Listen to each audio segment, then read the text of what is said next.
sao núi đồi cao nguyên, tiếng cồng chiêng bên anh ngựa bập bùng.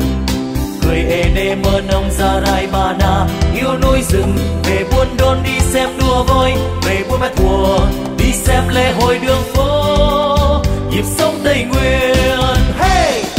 Vui liên hoan văn hóa cồng chiêng Tây Nguyên, quê Đắk Lắk lắng nghe trò chuyện với đại ngàn, khắp buôn làng Tây Nguyên xa xôi hôm nay, ấm vang núi rừng nhịp sống Tây Nguyên mừng chơi.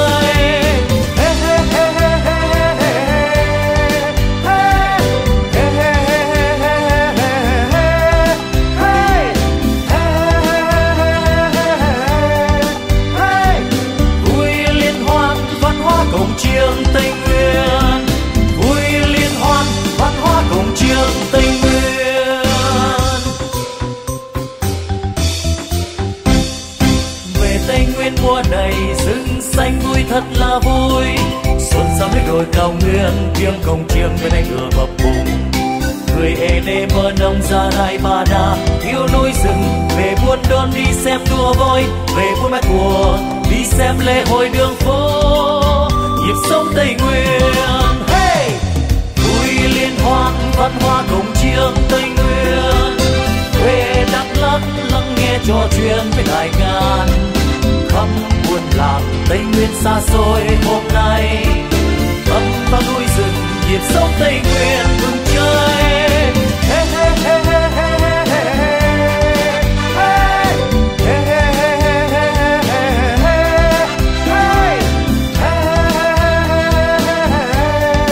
hey.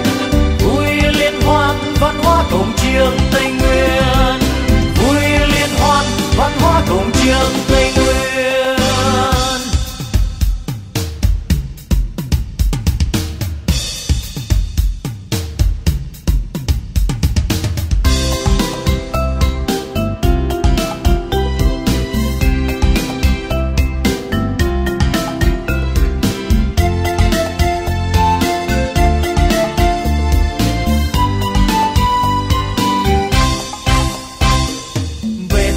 Mùa này rừng xanh vui thật là vui, xuân sang núi đồi cao nguyên, tiếng cồng chiêng bên anh ngựa bập bùng.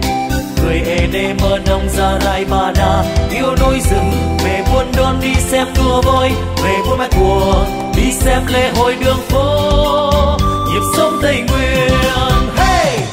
Vui liên hoan văn hóa cồng chiêng Tây Nguyên, quê Đắk Lắk lắng nghe trò chuyện với đại ngàn, khắp buôn làng Tây Nguyên xa xôi hôm nay, ấm vang núi rừng nhịp sống Tây Nguyên